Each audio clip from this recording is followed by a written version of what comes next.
에브라임 산지 라마다임 소빔에 에브라임 사람 엘가나라 하는 사람이 있었으니 그는 여로함의 아들이요 엘리후의 손자요 도후의 증손이요 숲의 현손이더라. 그에게 두 아내가 있었으니 한 사람의 이름은 한나요 한 사람의 이름은 브닌나라. 브닌나에게는 자식이 있고 한나에게는 자식이 없었더라.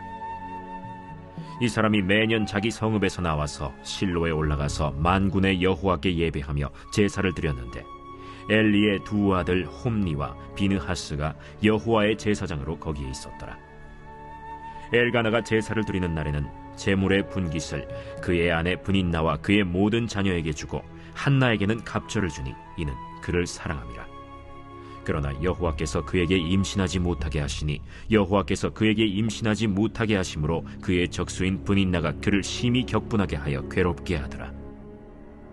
매년 한나가 여호와의 집에 올라갈 때마다 남편이 그같이 하매 브닌나가 그를 격분시키므로 그가 울고 먹지 아니하니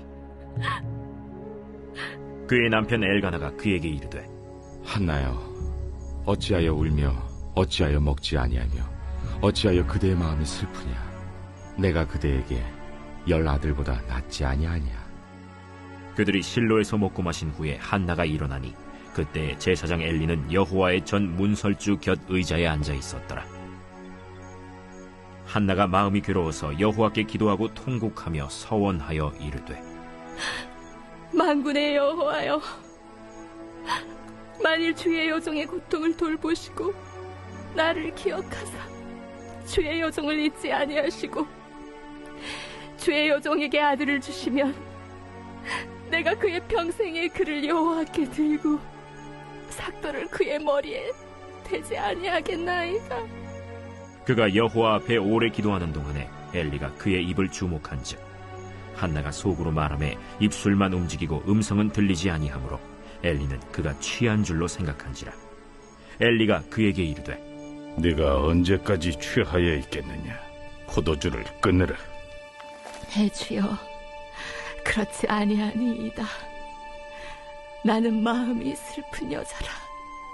포도주나 독주를 마신 것이 아니요 여호와 앞에 내 심정을 통한 것뿐이오니 당신의 여종을 악한 여자로 여기지 마옵소서. 내가 지금까지 말한 것은 나의 원통함과 격분됨이 많기 때문이니이다. 평안히 가라. 이스라엘의 하나님이 네가 기도하여 구한 것을 허락하시기를 원하노라. 당신의 여종이 당신께 은혜 입기를 원하나이다. 하고 가서 먹고 얼굴에 다시는 근심빛이 없더라.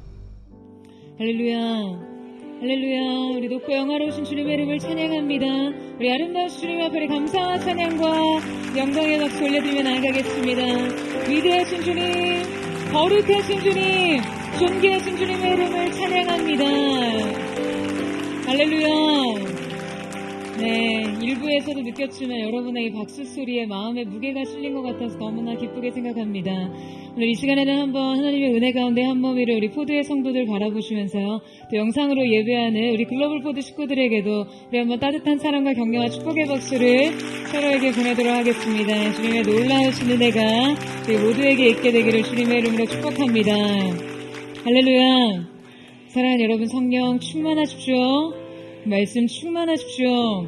오늘 우리가 함께 예배하며 나아갈 때 우리의 인생의 문제가 그 하나님의 영광과 연결되며 또 그분의 위대한 역사에 접붙임되는 거룩한 은총이 있게 되기를 주님의 이름으로 축복합니다. 우리 옆에 사람과 이렇게 한번 축복하며 인사했으면 좋겠는데요. 당신의 기도에 응답이 예비되었습니다. 이렇게 한번 축복하시겠어요? 당신의 기도에 응답이 예비되었습니다. 그 놀라운 응답이 여러분의 삶 가운데 주어지는 귀한 예배될 줄로 믿습니다. 영국의 작가 존 버년이 쓴 철로 역정이라는 작품은요, 성경 다음으로 많이 팔린다고 하는 기독교 고전입니다. 이 작품은 놀랍게도 존 버년이 종교 재판을 받고 감옥에 갇혀 있을 때 집필되었었는데요. 당시 영국에서는 국교였던 성공회가 아닌 경우에 국가의 허락을 받지 않고 설교하는 설교자는 무조건 처벌을 받는다라며 신앙을 제한할 때가 있었습니다. 존 버년은 이때 허가 없이 설교를 했다는 그 이유로 체포되어 무려 12년 동안 감옥에 수감됩니다. 그리고 석방된 후에 다시 2차 투옥이 되었죠. 그 긴 세월 동안 앞을 보지 못하는 그의 아내는 거리에서 구걸을 하다가 죽게 되었고 그의 세 자녀들도 고아가 되어 생계를 스스로 책임져야 하는 그런 처지가 되었습니다. 이러한 비참한 상황 속에서 그는 감옥에서 이러한 기도를 드렸어요. 하나님, 저는 너무나 고통스럽습니다. 그러나 제가 주를 위해서 할 수 있는 일이 있을까요? 만약 제가 하나님을 위해 할 수 있는 일이 있다면 저는 절망하지 않겠습니다. 이때 주께서 그의 마음에 큰 감동을 주셨습니다. 너는 글을 쓰거라. 나는 너에게 글을 쓸 수 있는 달란트를 주었노라. 그리고 이렇게 주님 앞에 엎드려 기도하는 존 버년에게 환상이 보였습니다.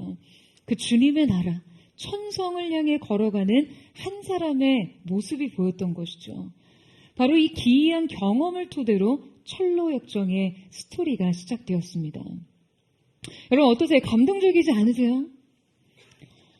이 오고 가는 세대의 위대한 믿음의 이정표가 되어준 철로 역정이 이 존 버년의 고통 가운데 드려진 기도를 통해 잉태되었다는 것이요. 여러분, 기도 안에서 하는 진통은 결코 의미 없는 고통으로 끝나지 않습니다. 그것은 birth pain, 산통과 같이 언제나 위대한 생명을 탄생시키죠. 인생의 고통과 결핍이 하나님의 영광과 접붙임 되는 것입니다. 오늘 말씀 역시 이 고통과 결핍 그리고 기도의 산통을 통해 영광스러운 생명의 탄생을 보게 됩니다. 자, 오늘 본문 속에서는 한 여인이 등장하는데요. 이 여인은 보통 사람들에게 시대적인 선지자 사무엘의 어머니로 존재하죠. 한나의 삶은 그저 사무엘의 탄생 스토리를 다루면서 주목을 받습니다. 그리고 그녀의 기도는 종종 이 불임이라는 엄청난 고통과 결핍의 상황에서 하나님 앞에 결정적인 서원 기도를 드리며 또 문제 해결을 얻은 기도의 응답의 샘플로 여겨지기도 합니다. 그러니까 이 역시 사무엘의 존재에 기대어 있죠. 하지만 오늘 말씀을 묵상하며 저는 이 한나라는 시대를 새롭게 열어젖힌 한 여인의 신앙에 굉장히 깊은 감명을 받았습니다. 한나는 단지 사무엘의 어머니가 아니라 새로운 시대를 여는 매우 결정적 신앙의 행위를 일으킨 믿음의 선구자적 인물이었어요. 그는 자기 인생의 고통의 문제를 가지고 놀라운 응답을 얻었고 이 응답은 한나 개인의 삶뿐만 아니라 장차 그리스도의 계보를 여는 새로운 시대의 서막이 됩니다. 우리 오늘 말씀을 통해 어떻게 우리의 삶의 구체적인 그 문제가 하나님의 응답을 얻고 그분의 약속을 성취할 수 있는지를 알아보기 원하는데요. 자, 오늘 보면은 사사시대의 말기를 배경으로 하고 있습니다. 당시 이스라엘의 영적 상황은 굉장히 어두웠어요. 사사기의 마지막 구절에 기록된 이 시대의 영적 진단의 한 줄이 너무나 서늘하고 비통하게 기록돼 있죠. 바로 사람이 각기 자기의 소견에 옳은 대로 행하였더라. 당시 이스라엘은 여호수아 죽음 이후 이스라엘의 초대왕 사울의 즉위까지 약 350년간 중앙 집권적인 정치 구조가 성립되지 않았습니다. 하지만 이것은 단지 정치 지배 구조의 문제가 아니라 이스라엘의 진정한 왕권이, 그러니까 하나님의 주권이 이 백성을 다스리지 못했다라는 의미이죠. 그러니까 이 영적인 암흑기에 등장한 한 여인의 이야기는 당시 여성의 사회적 가치를 고려해 볼 때 매우 획기적이고 매우 파격적인 존재감이었어요. 하나님께서는 바로 이 여인을 통해 한 시대를 여시고 이스라엘의 새로운 통치 제도를 수립하십니다. 우리 함께 1절에서 2절 말씀을 같이 한번 읽어보도록 하겠습니다. 1절에서 2절 말씀 시작. 에브라임 산지 라마다 임소림에 에브라임 사람 엘가나라 하는 사람이 있었으니 그는 요로함의 아들이요 엘리후의 손자요 도후의 증손이요 숲의 현손이더라. 그에게 두 아내가 있었으니 한 사람의 이름은 한나요 한 사람의 이름은 브닌나라. 브닌나에게는 자식이 있고 한나에게는 자식이 없었더라. 자, 한 시대에 출연한 가정의 이야기에서부터 시작되는데요. 바로 한나의 남편 엘가나를 소개하고 있어요. 자, 1절에서는 3개의 지명과 6명의 사람이 등장합니다. 이 엘가나의 신상을 매우 구체적으로 진술하고 있는데요. 그는 이스라엘의 부유한 명문가 출신이었습니다. 이 엘가나의 유복한 출신 배경이 언급된 후에 곧이어 새로운 시대의 단초가 된 한 여인의 불행으로 성경의 초점이 옮겨갑니다. 이 엘가나에게는 2명의 아내가 있었는데요. 바로 오늘의 주인공 정실 부인이었던 한나와 후실이었던 브릿나였죠. 하지만 이 2 아내에 대해서 이어지는 성경의 진술은 2 여인의 삶을 매우 엇갈리게 만들어버립니다.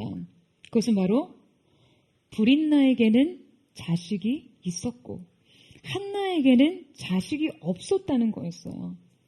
2 여인의 삶과 관계는 바로 이 기술에 의해서 완전히 역전됩니다. 성경은 2 아내의 이름을 기술할 때요, 본래 지금 한나를 먼저 언급했지만 자식이 없음으로 인해 2 여인을 언급하는 순서가 뒤바뀝니다. 브릿나는 자식이 있고 한나는 없어요. 정부인이었던 한나의 위치가 후실과 같이 전락하고 둘째 부인이었던 브릿나의 기세가 훨씬 우월했음을 보여줍니다.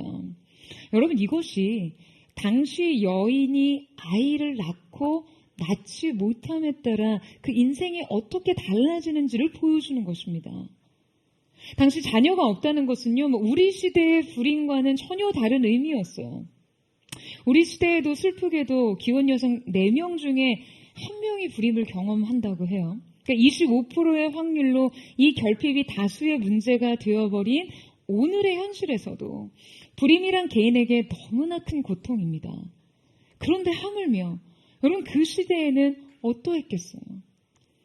구약 성서학자 이 월터 브루그만은 이런 말을 했습니다. 고대 문헌에 나오는 불임은 절망에 대한 효과적인 은유다. 그러니까 농경사회에서 아이는 노동력과 재산의 가치였고요. 이 부모에게는 미래에 대한 보장이었어요. 그러니까 출산 자체가 생산의 어떤 능력이었기 때문에 불임의 여성은 자기의 부족과 사회에 아무것도 기여하지 못한 사람으로 그렇게 낙인 찍혀버리고 자신의 미래에 대한 엄청난 불안과 두려움을 갖게 됩니다. 게다가 당시 시대에 이 자녀는 여호와께서 주시는 축복과 상급이었어요. 그러니까 이 불임이라는 것은 일종의 형벌이었고 축복으로부터의 단절과 거부로 여겨졌던 것이죠. 뿐만 아니라 이것은 어떤 인식과 편견을 넘어서요, 이 가정을 위협하는 매우 실제적인 갈등과 불화의 원인이 되었습니다. 일부 다처제 가정에서 불임의 여성이 또 다른 여성과 이 한 남자를 두고 사랑을 다툰다고 생각해 보세요. 여러분, 상상만으로 머리가 아프죠. 이것이 당시 여성에게 존재를 저하는 얼마나 큰 결핍과 저주로 느껴지겠어요. 오늘의 주인공 한나 역시 마찬가지였습니다. 이 불임의 고통은 한나의 삶을 결정적으로 무너뜨렸어요. 그러나 이 고통이 하나님의 약속과 응답, 그분의 구속의 경륜과 연결되기 위해서는 믿음의 결단이 필요했습니다. 우리의 구체적인 삶의 문제가 하나님의 응답을 얻고 그분의 약속을 성취할 수 있는 첫 번째 단계는 고통 속에서 은밀한 뜻을 발견하라입니다. 우리 함께 5절에서 8절 말씀을 같이 한번 읽어보도록 하겠습니다.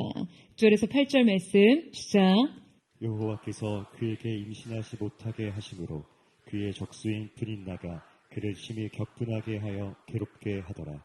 매년 한나가 여호와의 집에 올라갈 때마다 남편이 그같이 하매 브릿나가 그를 격분시키므로 그가 울고 먹지 아니하니 그의 남편 엘가나가 그에게 이르되 한나여 어찌하여 울며 어찌하여 먹지 아니하며 어찌하여 그대의 마음이 슬프냐. 내가 그대에게 10 아들보다 낫지 아니하냐 하리라.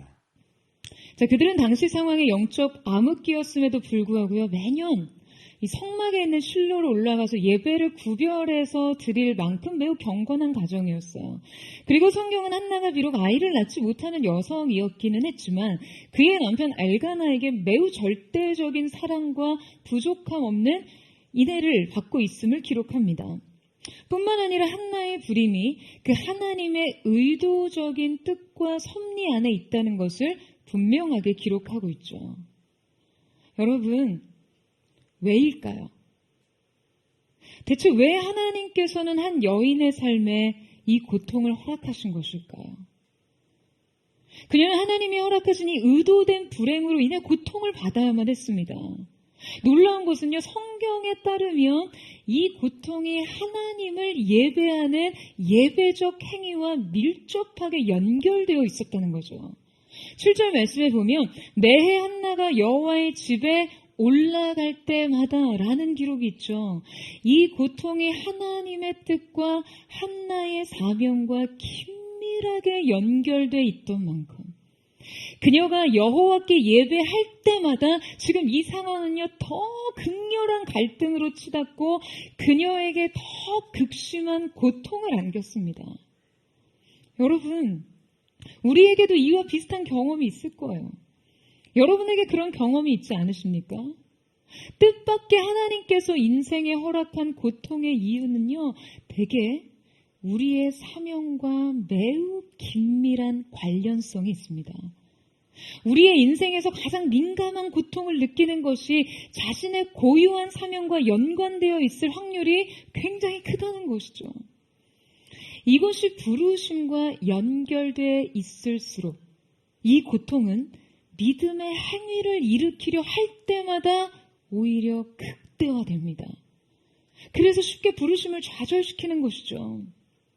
그러니까 이 가정도 역시 매년 여호와의 집에 예배를 하러 올라갈 때마다 불인나는요 더욱더 강팍하게 한나를 격분시켰습니다. 아이러니하게도 예배와 더불어 두 여인의 관계는 더 악화됐고요. 당연히 이 여인들 사이에서 엘가나 역시 충돌을 했겠죠. 하지만 여러분, 한나는 아이를 낳지 못했으나 남편으로부터 버려지지는 않았어요. 오히려 그녀의 남편 엘가나는 불인나보다 갑절의 분깃을 허락합니다. 제가 오늘 본문을 묵상하면 묵상할수록 한 가지 깨달은 사실은요, 이 엘가나가 굉장히 멋있는 남자라는 거예요. 제가 보기에 엘가나는 성경에 등장하는 인물 중에 단연 최고의 배우자상 아닐까라는 생각을 합니다. 우리 미혼 청년들 중에 성경에서 아주 유력하고 영향력 있고 괜찮은 남자들은 쫙 다 리스트업해서 배우자를 위해 구체적으로 기도하고 계신 분들이 있으실 텐데요. 아멘 누가 하셨어요? 성경에서 잘생겼다고 말하는 다윗, 다니엘, 심지어 압살롬까지 기록해두고 기도하시는 분도 있을 수 있어요.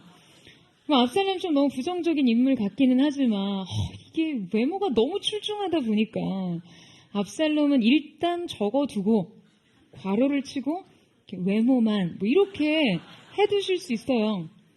보아스의 재력과 사회적 영향력, 또 성품은 얼마나 좋은지 외모에 대한 기록이 없는 게 조금 찝찝하고 나이가 좀 많다는 것 같아서 또 좀 어딘지 모르게 꺼림직한 분들 계시죠. 다니엘 그렇게 준수하다고는 하는데 허구한 날 풀무불 사자불 들락날락해요. 그래서 이 남자와 뭔가 운명을 같이 하기에는 이 남자를 두고 위해서는 기도가 참 안 나오는 그런 인물이지 않을까 생각하는데요. 그런데 오늘 말씀을 통해 진짜 괜찮은 배우자상을 찾았어요.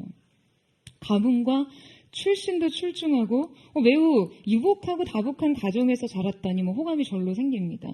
하지만 무엇보다 당시 여인이 출산 능력으로 평가받는 그런 사회적인 분위기와 압력 속에서도 불임한 한나를 멸시하거나 거부하지 않습니다. 가부장적 질서 체계에서 당연히 형성된 권위의식으로 그녀를 비난하지 않고요. 오히려 그녀를 인격적으로 존중하고 그녀의 결핍과 연약함까지 더욱 사랑하는 사람이었어요. 게다가 여자들이 그냥 허구 헛날 예배만 드리고 나면 싸우고 울고 불고 막 먹지도 않고 난린데 여러분 엘가나가 하는 말 들어보세요. 내가 그대에게 10 아들보다 낫지 아니하냐. 얼마나 스윗합니까? 얼마나 그녀의 고통을 따뜻하게 공감해주고 다정하게 위로해주고 자녀를 대신할 자신의 존재감을 드러내는지요.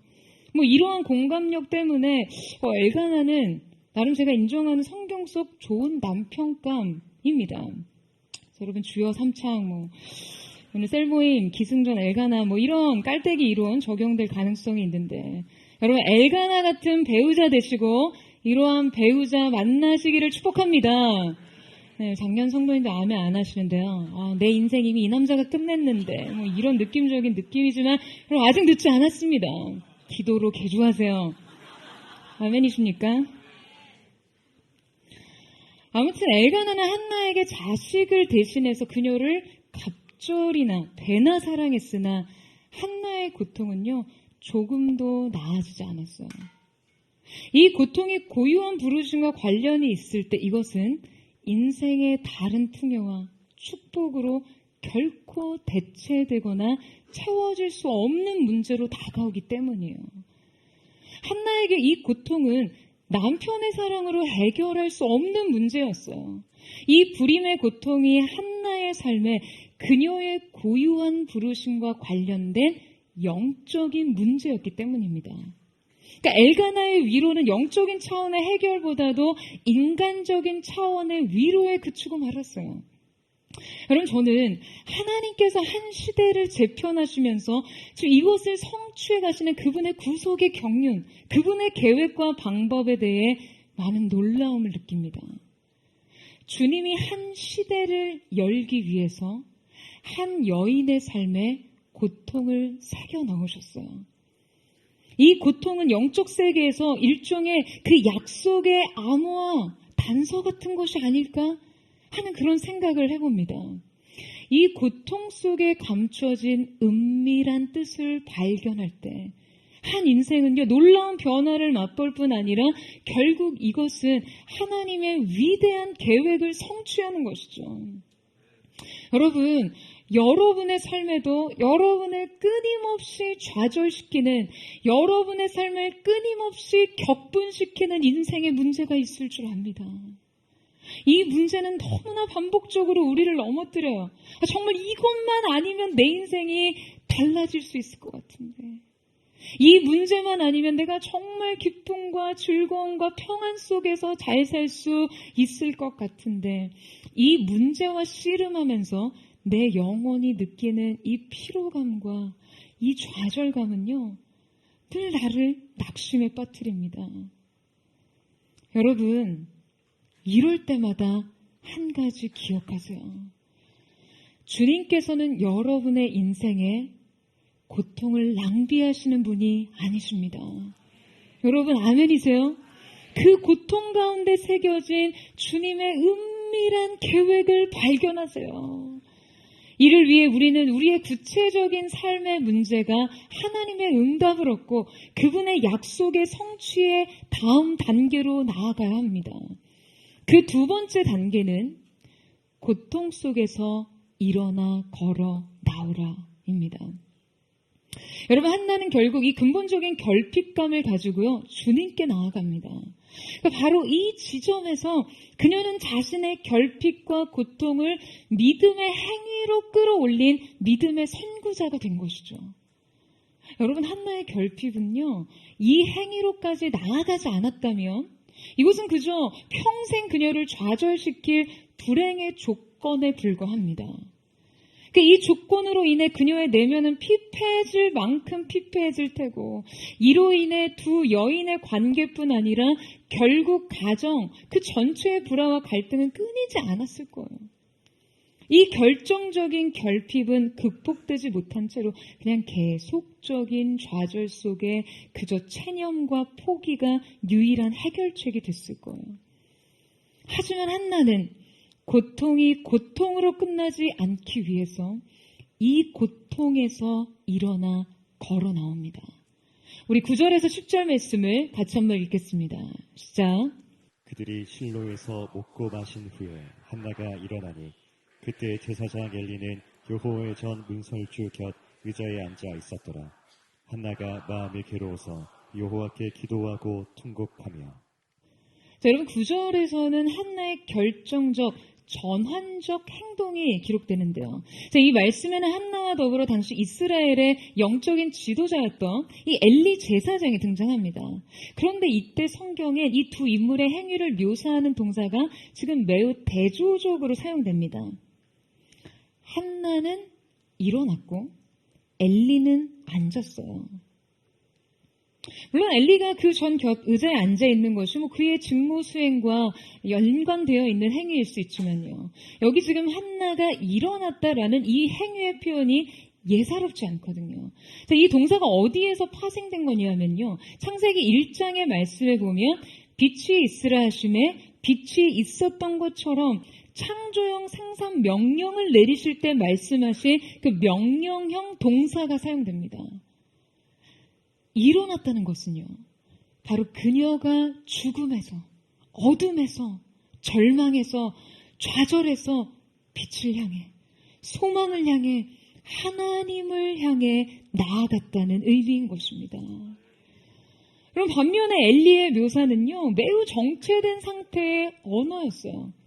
마치 두 사람의 영적인 상태와 방향성을 의도적으로 드러내는 듯하죠.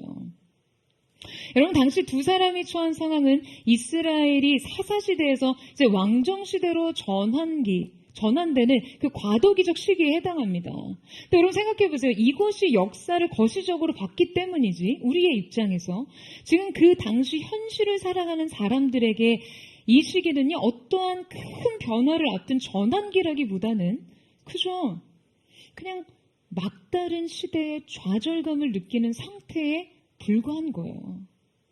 그런데 정작 가장 어두운 시대적 상황에서 새로운 시대의 문을 열었던 것은요, 자기 절망에 빠져있던 한 여인이 그 인생의 출구를 찾아 더듬거리며 주님께 나아갔던 그 순간의 절박한 행위 때문이었습니다.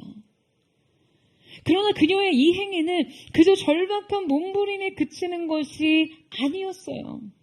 여러분, 이 한나의 선택은 새 시대를 여는 문고리였습니다. 예일대학교 철학교수인 니콜라스 윌터스토프는요, 이 장성한 아들을 알프스 산에서 등반 사고로 잃습니다. 그는 이 아들의 절명으로 인한 말할 수 없는 비통함을 아버지의 통곡이라는 책으로 엮어내는데요. 그 책에서 그는 아들을 잃은 지독한 슬픔과 그 상실에 대해서 이야기하면서 다음과 같은 고백을 합니다. 때로 흐느낌이 깊어지다 보면 다른 데에서는 보이지 않던 빛이 나타난다. 그것은 용기의 빛, 사랑의 빛, 깨달음의 빛, 무욕의 빛, 믿음의 빛이다. 그럼 저는 그가 그칠 줄 모르던 흐느낌 끝에 결국 이 빛을 따라 나갔다는 생각이 들어요. 왜냐하면 그가 훗날에 사랑하는 아들을 산에서 잃은 그가 바로 시편의 고백인 내가 산을 향하여 눈을 들리라 라는 이 말씀을 묵상하는 글을 썼거든요. 여러분, 저는 이 비범한 믿음에 사실 많이 놀랐습니다. 여러분, 저는 사랑하는 사람을 산에서 떠나보낸 후에 결코 눈을 들어 그 산을 볼 수 없을 것 같아요. 아니, 그냥 산에 대해서 논할 수조차 없을 것 같아요. 여러분, 그냥 산을 떠올리기만 해도 경기가 일어나지 않겠습니까?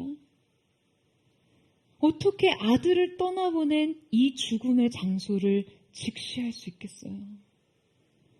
그런데 윌터스토브 교수는 나의 도움이 어디서 올 거라는 시편 기자의 질문에 이 죽음의 장소, 상실의 장소, 이별의 장소를 향해 눈을 듭니다. 그가 그 산에서 자신을 향한 도움이신 하나님을 바라볼 수 있었던 곳은요, 바로 이 고통의 기억에서 그가 걸어 나왔기 때문이에요. 여러분, 여러분의 고통의 이유를 찾기 위해 왜 나에게 이 고통이 존재해야만 하는지 그 이유를 찾기 위해 자꾸 자기 결핍을 들여다보고, 여러분, 그것을 매만지지 마시고요. 고통에서 일어나 걸어 나오십시오. 계속해서 주님 앞으로 가세요. 여러분 계속해서 주님 앞으로 가십시오. 주님 앞에서 정직하게 울고 흐느끼다가 주님이 비춰주시는 빛을 따라 걸어가세요. 그 빛을 따라 새로운 소망의 발견이 여러분 가운데 있게 되기를 주님의 이름으로 축원합니다.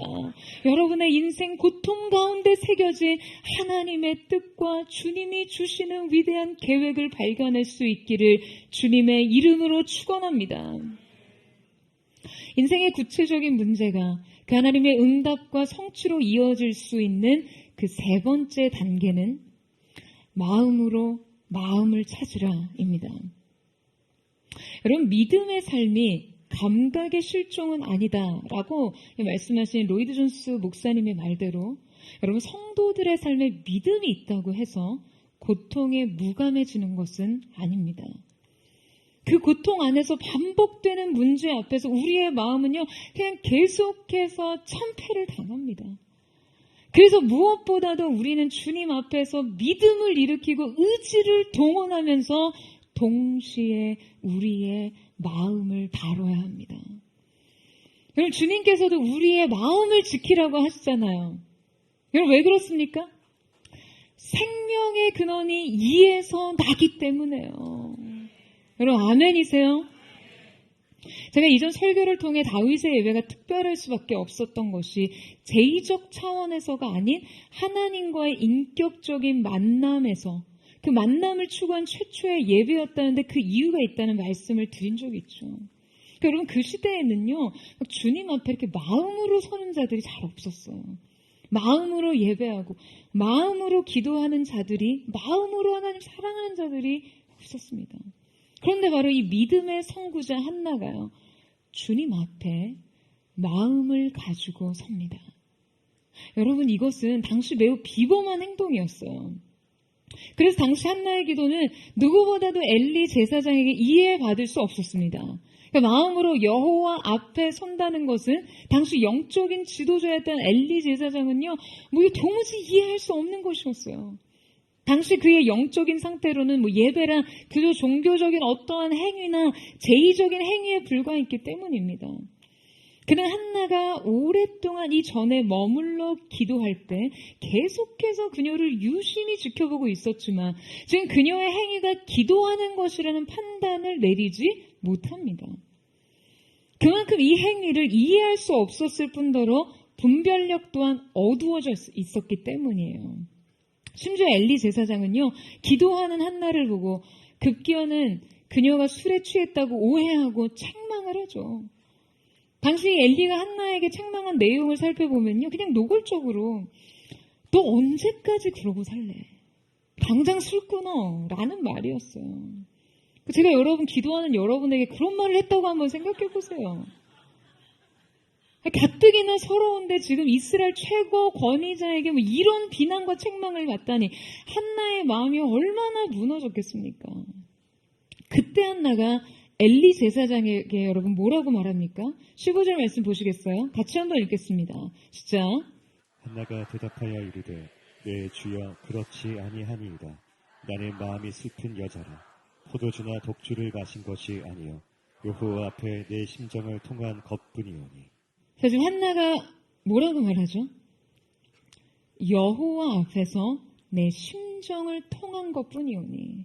자, 이때 내 심정으로 번역된 네셰피는요, 생명체, 감정의 좌소를 뜻하기도 합니다. 그리고 통하다라고 번역된 에시포크는 붓다, 쏟아붓다라는 의미로 번역돼요. 자, 그러니까 그녀의 기도가 온 마음과 영혼을 모두 쏟아낸 전인적인 기도였다는 거죠. 그녀는 자신의 마음을 주님 앞에 모두 쏟아놓습니다. 바로 이때 이 전인적 기도의 행위 속에서 여러분, 그녀가 무엇을 깨달았을까요? 여러분, 우리의 마음을 쏟을 때요, 우리가 주님 앞에 우리의 마음을 쏟을 때 주님도 주님의 마음을 부어주십니다. 한나는 자신의 심정을 통한 기도 속에서 주님의 마음을 발견했어요. 여러분, 저는요, 이 마음이 새로운 시대의 비밀이라고 생각합니다. 한나는 주님 앞에서 이 마음으로 인생의 새로운 전환을 이뤄냈고, 이 마음으로 생명을 잉태했고, 이 마음으로 새 문을 열어줬습니다. 사랑하는 여러분, 여러분도 마음으로 새로운 시간을 여세요. 마음을 다한 예배, 마음을 다한 기도, 마음을 다한 사랑으로 인생의 막다른 길에서조차 새 문을 여십시오. 저는 오늘 그 은혜가 이 시간 이 예배 가운데 있게 되기를 주님의 이름으로 축원합니다. 여러분이 하나님 앞에 전인적 기도로 여러분의 마음을 쏟아놓을 때 하나님의 마음이 여러분의 심령 가운데 부어지기를 축원합니다. 여러분의 뜻이 주님 앞에 부음받을 때 여러분의 인생을 향한 하나님의 작정된 뜻이 나타내는 거룩한 은혜의 역사가 있게 되기를 주님의 이름으로 축복합니다.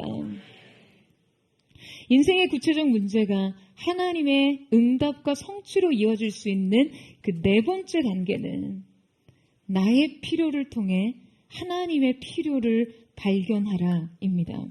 바로 고통을 통해 사명을 발견하는 것이죠. 여러분, 앞서 한나의 이야기를 시작하면서 우리는 성경이 이 이야기를 어떻게 소개하고 있는지를 살펴봤죠. 자, 엘가나에게 두 아내를 소개하면서 한국어 번역문은 잘 드러나지 않지만 이 원문 성경에는 성경의 이 기술 속에 매우 중요한 구조가 숨겨져 있습니다. 앞서 브릿나가 자식이 있었다는 이유로 지금 한나와 서열과 순서가 바뀐다고 말씀드렸잖아요. 자, 그리고서는 3절 말씀에 보면 엘리에게 그의 아들 홈니와 비느하스가 있었다고 연이어 좀 기록하면서 성경은 똑같은 패턴을 반복해서 기록하는 방식인 병치 구조를 사용합니다. 이 병치 구조는요, 있고 없고 있고 없고를 반복하는 구조로 나타납니다. 자, 그러니까 성경이 불임나는 자녀가 있고 한나는 자녀가 없고 반복해서 엘리에게는 홈니와 비느하스가 있고, 자, 여러분 이제 그럼 뭐가 나와야 돼요? 자식이 없는 이의 이야기가 나와야죠. 그러니까 엘리에게 홈니와 비느하스가 있다고 했으니 있고 없고 이 병치 구조를 따라 여러분 이제는 이 없고가 나와야 되잖아요. 그런데 성경은 이 없고를 남겨둡니다. 우리 어린 시절에 시험 보면 괄호 문제 있잖아요. 그러니까 지금 성경이요, 괄호 문제를 낸 거예요. 자, 그렇다면 여러분, 이 괄호에는 누가 들어가야 맞습니까? 이 괄호 속에 없고의 주인공은 바로 누구인가요? 바로 자녀 없는 아비 하나님이시죠. 여러분, 주님은요, 불임의 고통 가운데 몸부림치는 한 여인의 삶을 통해 주님의 아픔과 고통을 계시하십니다. 바로 자녀 없는 아버지의 고통이요. 바로 주님이 그 불임의 고통을 느끼고 계셨던 것이죠. 사사기 350년 동안 주님은요, 생명을 잉태하지 못하는 이 불임의 고통 가운데 계셨어요. 이스라엘에는 그분의 영적 DNA를 가진 사람이 없었습니다. 하나님의 내일을 열 사람이 없었어요. 영적인 불임의 시대, 말씀이 희귀하여 이상과 계시가 사라진 시대, 그분의 부재가 삶에 아무런 영향을 미치지 못하던 시대, 그 시대적인 고통이 한 여인의 삶에 이입되었습니다. 저는 이 한 여인의 인생의 불임이라는 결핍을 통해서 지금 자신의 고통을 계시하신 하나님을 생각할 때요, 한편으로 참 너무 마음이 아파요. 그분의 아픔을 이 작고 작은 인생의 가슴에 새겨 놓으신 것 말이에요. 그리고 또한 분명 이 시대 우리 모두에게도 이 하나님의 아픔의 흔적과 자국들이 곳곳에 새겨져 있을 것입니다. 저의 아픔에, 여러분의 결핍에 그리고 우리의 고통 가운데. 여러분, 한나는 자기의 고통을 통해 그분의 고통을 이해했고 자기의 슬픔을 통해 그분의 슬픔을 절감합니다. 여러분, 우리도요, 우리의 삶의 문제를 통해 주님의 마음을 발견해야 합니다. 여러분, 아멘이세요? 그 주님의 필요를 발견해야 해요. 우리에게는 각자 자신의 민감한 영역들이 있습니다. 자신의 독특한 경험, 과거의 상처, 결핍, 연약함, 장애. 그리고 이것은 어떤 대상을 향한 민감함으로 또 어떠한 영역에 대한 책임감으로 작용할 거예요. 아픔이 이유가 돼서 사명을 깨닫게 된 것이죠. 그리고 나에게 장착된 민감함이 고유한 재능이 된 거예요. 사랑하는 여러분, 그것으로 주님을 섬기세요. 바로 이 자기 필요의 충족에서 헌신으로의 이행이 이 한나의 서원 기도에 나타나 있습니다. 그녀는 주님께 서원 기도를 드려요. 아들을 주시면 그 아들을 주님께 드리겠다는 거예요. 여러분, 그런데 오랜 시간 동안 한나의 이 서원 기도는요, 많은 사람들에게 오해받았고 잘못 적용되어 왔습니다. 많은 사람들이 이 서원 기도를 자기의 삶에 이렇게 적용하고는 해요. 주님, 지금 이 기도 들어주시면 제가 이렇게 하겠습니다. 이 거래 성사되면 제가 이만큼, 헌금 이만큼 하겠습니다. 이 문제 해결되면 제가 교회 나가서 봉사하고 헌신하고 섬기겠습니다. 여러분, 이 서원 기도가 어쩌다 주님과의 협상이 됐습니까? 어쩌다가 한나에게 사무엘이 주님과의 거래 조건이 되었습니까? 여러분, 한나의 이 서원 기도는요, 주님과 딜한 것이 아니에요. 그녀는 아들을 달라고 기도했습니다. 그러나 그 아들을 다시 주님께 드리고 싶다라고 기도했어요. 그녀는 자신의 필요를 구했습니다. 그러나 그 필요가 결국 주님의 필요를 채우기 구한 것이죠. 그분의 필요를 채우기를 원했던 것이에요. 어떤 이들은 한나가 서원 기도를 해서 결국 아들을 구해놓고 그 아들을 주님께 드리는 것을 보면서 이런 생각을 합니다. 젖대자마자 주님께 바칠 거를 굳이 뭘 그걸 구해. 결국 자기 품 안에 아이로 기르지도 못할 거면서 있어서 뭐해. 한나가 주님께 아들을 구했던 이 마음이 자신을 그토록 못살게 굴었던 그냥 불인나의 코를 그냥 아주 그냥 납작하게 해주고서 주님 이 정도 했으면 됐습니다. 덕분에 제 한은 풀었습니다. 라면서 다시 사무엘을 보낼 수 있었던 것일까요? 아니에요, 여러분. 한나가 주님께 아들을 구했고 또 그 아들을 주님께 드리고자 했던 것은 주님의 고통을 알았기 때문이에요. 한나는 주님의 아픔을 알았어요. 여러분, 이것이 바로 진정한 기도이고 진정한 응답입니다. 마음으로 나아가 마음을 얻는 것이요. 나의 고통을 통해 그분의 고통을 이해했고 나의 필요를 통해 그분의 필요를 발견했어요. 그리고 결국 자신의 필생의 사명을 붙잡게 된 것이죠. 여러분, 많은 이들이 한나의 기도를요, 그저 불임을 잉태로, 결핍을 성취로, 애가를 찬송으로 변화시킨 촉매제로서만 적용합니다. 아니에요, 여러분. 여러분, 한나의 기도는요, 그보다 훨씬 더 중요한 기도입니다. 바로 주님을 알고 사명을 이해하게 된 기도요. 그리고 그 주님이 주신 사명의 믿음으로 반응한 기도요. 여러분, 이것이 우리의 기도의 진정한 응답이 되어야 합니다. 여러분, 아멘이십니까? 저는 포도의 성도들의 모든 기도가 바로 이러한 기도가 되기를 소망합니다. 받고 싶은 것에서 그치는 것이 아니라 드리고 싶은 것까지 나아가는 기도. 응답과 축복에서 멈춰서는 것이 아니라 예배와 헌신으로 나아가는 기도요.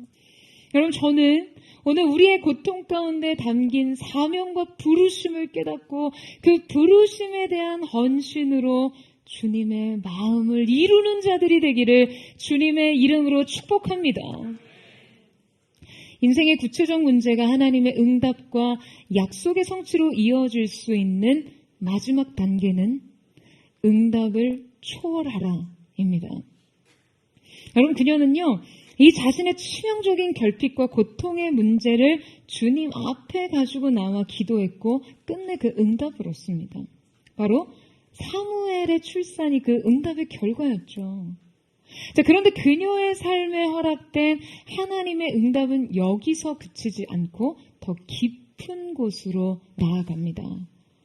여러분, 한나는 사무엘을 양육하는 동안에도요, 그 아이를 자신의 소유물로 삼지 않습니다. 그녀가 이렇게 사무엘이 젖대기까지 양육하고 저 떼자마자 그냥 주님 앞에 바치는 그 주님의 제단 가운데 드리는 장면을 보면요, 한편으로는 이것이 모성의 결핍인가 하는 생각이 들 정도로 굉장히 매정하게 느껴지기도 합니다. 하지만 한나가 그 이후에도 지속적으로 사무엘의 성장에 따라 그를 케어하고 돌보는 과정을 보며 지금 그녀의 관심은 육적인 어머니로서 할 수 있는 그 이상의 것을 담당하고 있다는 것을 알 수 있어요. 바로 진정한 양육은 아이를 향한 정서적인 집착과 지배가 아닌 그 아이가 인생의 문제를 하나님과의 관계 안에서 풀어갈 수 있도록 돕는 것이기 때문에 그렇습니다. 한나는 그녀 자신이 그러했듯이 사무엘이 자신의 인생에 허락된 고유한 사명을 발견하고 그 사명 위에 자기를 온전히 세우기까지 자신을 바쳐 헌신합니다.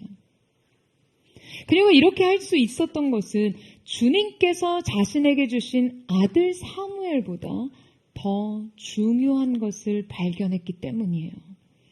한나는 주님으로부터 응답을 받았지만 사실상 그녀는 주님 앞에 드린 이 기도들로 인해 여러분 이미 그 응답을 초월한 상태가 됐어요. 한나의 결핍은 사무엘이 아니라 주님께서 채워주셨기 때문이죠. 그러니까 이제 이 필요를 구하는 것에 대한 그녀의 진정성은요, 훗날 그녀가 이 아이 사무엘을 주님께 진짜 드린 날, 이스라엘의 제단에 드리던 그날에 드러납니다. 2장 1절에 보면 한나의 노래가 나와요. 자, 우리 함께 2장 1절의 말씀을 같이 한번 읽어보도록 하겠습니다. 2장 1절의 말씀 시작. 한나가 기도하여 이르되 내 마음이 여호와로 말미암아 즐거워하며 내 뿔이 여호와로 말미암아 높아졌으며 내 입이 내 원수들을 향하여 크게 열렸으니 이는 내가 주의 구원으로 말미암아 기뻐함이니이다. 자, 이때 한나는 그토록 간절히 매달리고 절박한 기도 속에 구했던 자신의 아들을 다시 주님 앞에 드리면서 주님을 찬양하는데요. 이 기도 속에 한나의 그 터질 듯한 여러분 기쁨이 느껴집니다. 어쩌면 한나가요, 지금 주님의 응답으로부터 아들 사무엘을 얻었을 때보다 지금 그 아들을 주님 앞에 드렸을 때 더 크게 기뻐했을지 몰라요. 더 큰 찬미와 시와 신령한 노래들로 주님의 구원과 주님의 영광을 찬미합니다. 여러분, 저는 바로 이 마음이 오늘 우리의 마음이 되기를 사모하며 또한 축복합니다. 자신의 고통 속에서 주님의 고통을 이해했기에 그녀는 자신이 결핍이 끝내 채워졌을 때 이것이 다시 주님의 필요를 채우기를 기도하며 이 드림의 날을 준비했어요. 한나의 응답과 성취를 그저 어떤 자신의 열등감을 해소하는 것으로 삼지 않고 자기 인생의 고통을 해소하는 것으로 삼지 않고 오히려 이 응답을 통해 더 큰 영광으로 나아갑니다. 내 마음이 여호와로 말미암아 즐거워하며 그는요 진정 자기 인생 가운데 하나님의 손에서 베풀어지는 것이 무일지라도 아무것도 없을지라도 하나님의 얼굴로 인해 기뻐할 줄 알게 된 것이에요. 바로 응답 이상의 의미, 바로 그 주님을 얻은 것이죠. 사랑하는 여러분, 오늘 우리가 얻으시는 가장 영광스러운 응답은 그럼 바로 우리의 인생 가운데 그 주님을 얻는 것입니다. 여러분 아멘이세요? 우리의 인생의 결핍을 채우는 것도, 고통에서의 해방도 아닌 한나는 정말 하나님 앞에 그 마음을 드렸던 하나님의 그분의 마음을 아는 자로, 우리가 그분을 위한 삶으로, 그분을 위한 새 노래로 그 앞에 서는 것입니다. 저는 이 기쁨의 노래가 오늘 사랑하는 포도의 성도들에게 있게 되기를 주님의 이름으로 축원합니다. 그 구원의 기쁨의 감격, 다시금 내 인생 가운데 가장 중요한 응답은 하나님 그분이셨음을 인정하는 태도, 우리의 인생에 그 무언가를 채우고 해결하는 기쁨보다 주님 앞에 드리는 기쁨이 더 압도적으로 내 인생을 채우는 영광을 누리는 하나님의 사람들, 그 거룩한 예배자들 되시기를 주님의 이름으로 축원합니다. 오늘 이 시간 우리 함께 찬양하며 주님 앞에 나아갔으면 좋겠습니다. 사랑하는 주님, 오늘 이 시간 우리가 주님 보좌 앞에 나아가 우리의 마음을 붓고 우리의 마음을 쏟으며 우리의 인생 가운데 새겨 놓으신 계시된 주님의 마음을 아는 자들이 되기를 원합니다. 고유한 우리 인생 사명과 비전, 그 부르심을 발견하는 자들 되기를 원합니다. 이 고통이라는 달의 괄호 속에 숨겨진 하나님의 마음을 오늘 사랑하는 포도의 성도들이 깨달아 알게 하여 주시옵소서. 성령님 초청합니다. 오늘 이 가운데 임재하셔서 주님 우리의 눈을 열어 주님의 기이한 법도를 알게 하시고 주님의 그 구속의 경륜을 깨달아 아는 영적인 환희가 있게 하여 주시옵소서. 고난 중에 주음성 들을 수 없다 해도 참된 진리 되신 주 나는 붙드네. 고통이 몰려와도 험한 길을 가해도 믿음의 두 손 들고 주실래.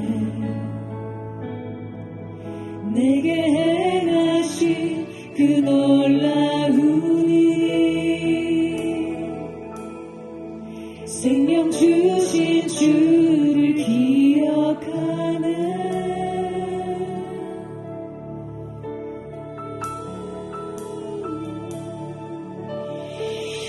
사랑이 내려와 날 자유케 하셨네. 영원히 나는 주님의 것, 산과 골짜기에서 내 영혼 노래하네. 영원히 나는 주님의 것. 주의 약속이 이루어져, 주의 약속이 이루어져, 소망이 넘칠 때도 은혜로운 주 손길 느낄 때도 주를 향한 갈망과 겸손한 마음으로 믿음의 두 손 들고 주실래. 내게 행하신 그 놀라운 일, 생명 주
주님, 오늘 작고 연약한 우리의 영생, 우리의 그 인생의 고통 속에 주님께서 새겨놓으신 주님 당신의 아픔과 고통, 주님의 마음의 계시를 우리가 발견하기를 원합니다. 오늘 사랑하는 부대의 성도들이 주님 앞에 울며 흐느끼며 내 인생의 고통과 슬픔과 결핍과 상실의 문제를 가지고 주님 앞에 나아갈 때 주님 그 흐느낌 속에서도 우리 인생에 비추시는 주님의 사랑의 빛을 발견하게 하여 주십시오. 그래서 저마다의 인생 고통의 산을 향해, 상실의 그 산을 향해, 그 두려움의 산을 향해, 그 절망과 아픔의 산을 향해 눈을 들을 수 있는 용기를 허락하여 주시기를 원합니다. 믿음으로 일어나게 하여 주십시오. 울되 주님 앞에 오는 자들 되게 하여 주십시오. 우리의 인생 고통의 문제를 고통으로 끝내지 않고 주님 앞으로 가지고 나아갈 수 있는 믿음의 용기가 있게 하여 주시옵소서. 사랑하는 여러분, 이 땅을 살아가는 인생들에게 고통과 결핍의 문제가 없는 사람은 단 한 사람도 없을 것입니다. 그러나 이 인생의 결론을 다르게 하는 두 가지 갈래의 길 중 하나는 그 문제를 가지고 하나님 앞에 나오는 것이에요. 그분의 보좌 앞에 나가 전인적인 기도로 그 마음을 붓고 그 눈물을 붓고 그 애통함으로 주님께 질문하는 것입니다. 주님, 이 고통 가운데 새겨진 당신의 뜻을 발견하게 하여 주시옵소서. 과연 하나님께서 사랑하는 자들의 고통을 낭비하시지 않는 분이시라며 이 고통이 어떻게 하나님의 영광과 접붙임되어 있는지, 이 아픔과 결핍이 어떻게 주님의 나라의 대의와 연결되어 있는지를 나로 하여금 알게 하여 주시옵소서. 깨달아 알게 하여 주시옵소서. 성령의 계시의 기름 부으심이 오늘 우리의 가려진 눈을 열게 하여 주시옵소서. 그 전신으로 주의 이름을 부르짖고 우리 아침에 동성으로 기도하겠습니다.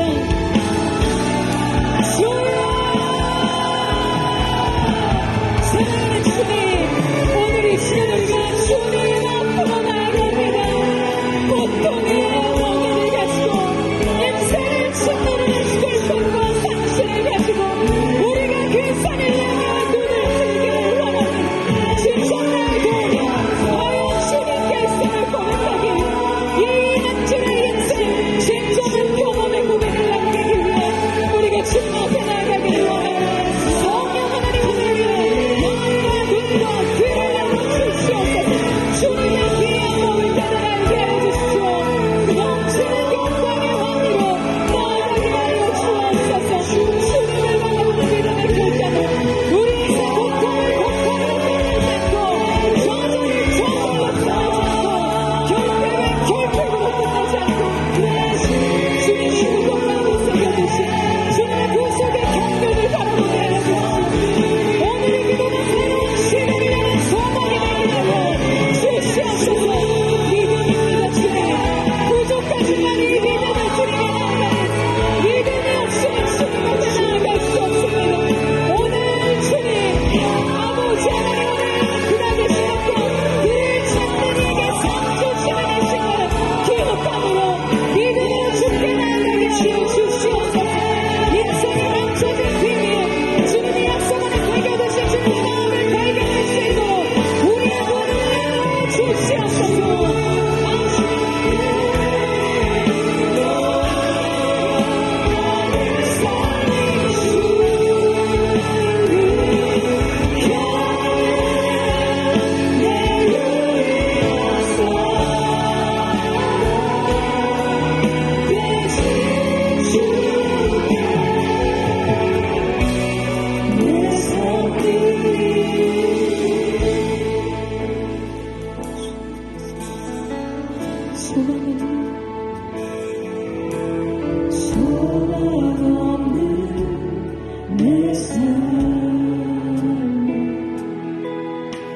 새 생명 허락하시 내려간 주님의 은혜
사랑하는 주님, 애통의 씨앗을 품고 주님 앞에 나와 눈물로 토로한 이 보좌 앞에서 주님의 임재의 영광이 계신 이 영광의 좌수 앞에서 주님, 우리가 비로소 내 인생의 산을 향해 눈을 듭니다.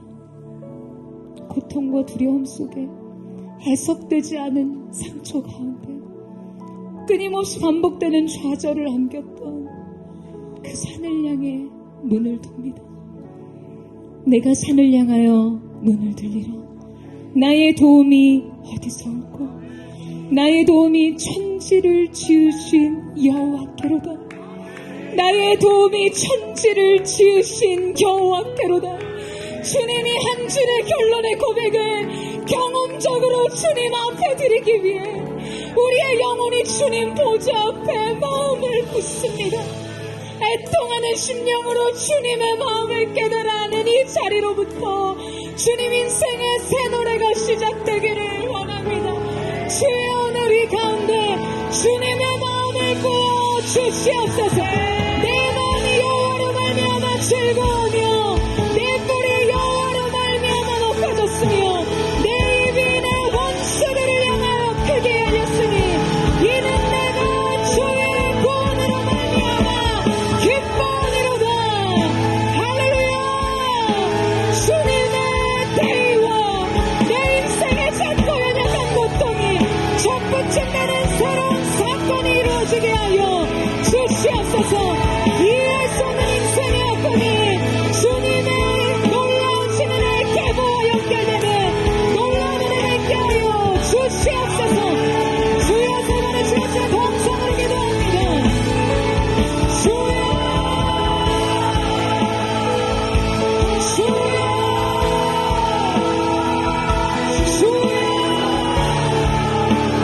사랑하는 주님, 주님의 말씀이 호령하실 때 우리의 영혼이 일어나 반응합니다. 주님의 보좌 앞에 쏟아질 때마다 주님의 마음을 향하며 주님의 부르신 사명으로 부르심과 비전의 노래가 나오게 하여 주시옵소서. 주님의 나라의 영광을 보게 하여 주십시오. 주님의 우리의 기도의 벌스테인 이 산동이 생명의 형태가 되게 하시고 고통이 영광을 향해 눈을 드는 시간이 되게 하여 주시옵소서. 하나님의 사람들의 고통아 눈을 들어 영광의 나라를 취하다. 주님 나라의 영광의 대의가 너희 생명을 선포하노라. 주의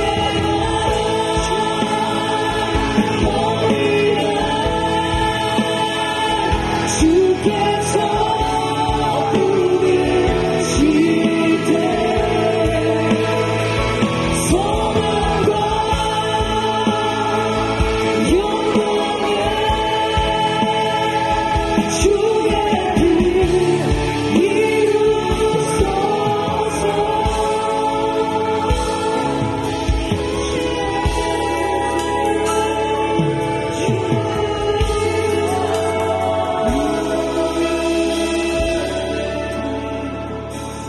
무너진 내 맘에 주 사랑이 많아.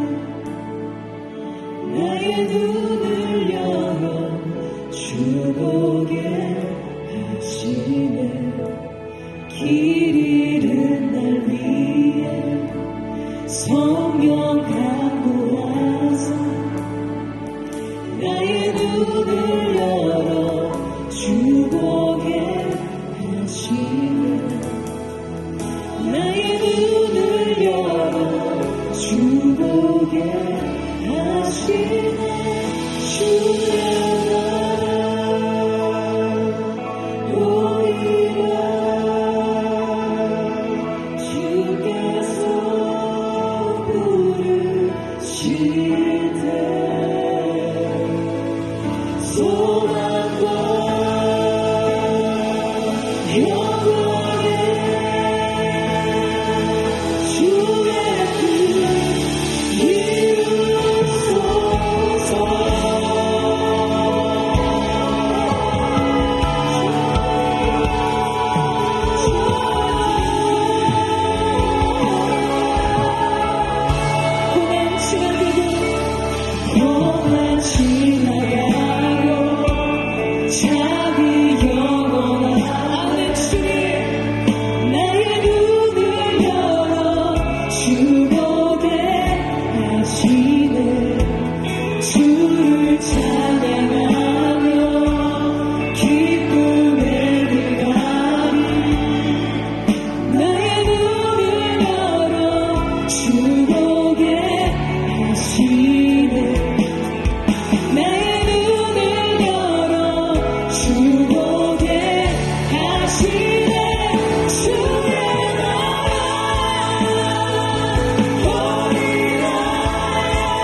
고통이 눈을 들어 영광을 봅니다. 오늘 이 시간 사랑하는 주님 앞에 마음을 쏟은 이 시간이 주님의 새로운 시대를 여는 문이 되게 하여 주십시오. 주님, 우리의 작고 작은 인생 속에 새겨두신 당신의 마음을 발견함으로 우리가 거기에서 그치는 것이 아닌 주님, 이 응답이 주님께 드리는 것으로 결론되게 하여 주시옵소서. 우리에게 주신 것 주님 앞에 돌려드리는 영광으로 주님의 마음의 필요를 채우는 영광으로 드리게 하여 주옵소서.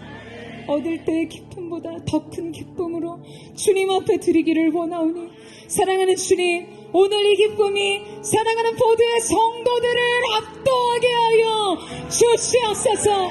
누가 주님 앞에 먼저 드림으로 주의 갚으심을 얻으랴. 오늘 이 시간 우리가 주님 앞으로 나아갑니다. 사무엘을 주께 드림으로 주님 앞에 영광의 새 시대를 열었던 것처럼 우리의 인생 고통 가운데 잉태한 스페인 안에서 산통을 통해 잉태한 생명의 영광을 주님께 돌려드립니다. 주님 보도를 통하여 사랑하는 주의 백성들을 통해 주님의 새로운 성령의 때를 열어가 주시옵소서. 성령의 새 시대의 문이 열려지게 하여 주시옵소서. 전신을 주여 세워내시고 오늘의 기도가 새로운 성령의 시대에 소망이 되게 해주십시오. 우리 함께 선포하며 기도하겠습니다. 주여, 주여, 주여.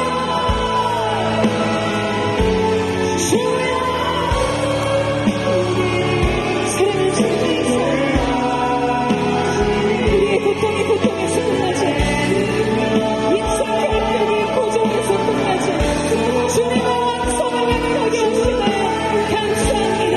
오늘 이스라엘 남자들로 이스라엘 남자들로 주님 그리스도의 계보를 향하여 영광의 세례를 되게 하여 주시옵소서. 주님의 영광을 일어나면서 제단에 드려진 제물로 인해 기뻐하는 자들, 내 인생 앞에 누리고 시작한 자들이 아닌 주님 앞에 드려진 헌신으로 기뻐하는 자들로 우리의 전적들을 새롭게 하여 주시옵소서. 영광이 내게 있을지어다. 영광이 내게 있을지어다. 고통의 영광이 내게 결핍의 완성을 향해 모든 좌절을 찬송해 주시되 하시리니 찬양합니다.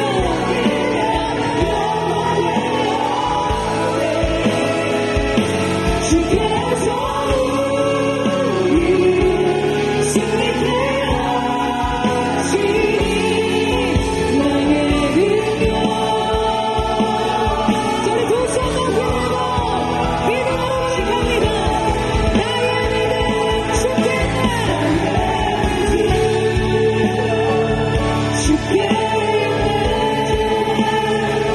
십자가 능력이냐 영광과 영광이 주께 있습니다. 주께서 우리를 승리케 하시니 나의 능력, 나의 성, 나의 능력, 나의 능력, 나의 성, 나의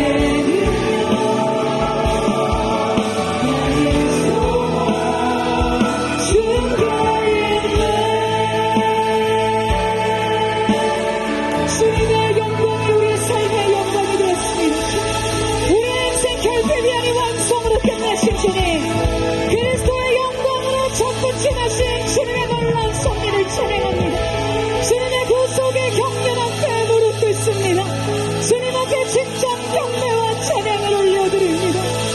할렐루야, 할렐루야, 할렐루야.